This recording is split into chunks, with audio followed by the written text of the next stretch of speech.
Ayurveda is a whole body, holistic systems of medicines.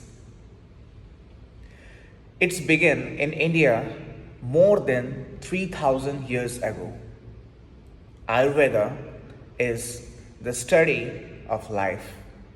The word Ayu means life and the Veda means knowledge.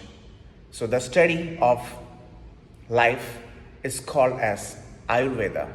Each person has certain life forces which is called as doshas, and everything is connected in this universe. So any imbalance in one area can affect all others.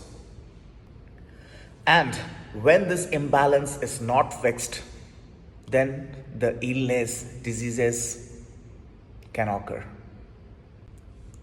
Ayurveda are mostly used nutrition, lifestyle changes, and many others natural treatment.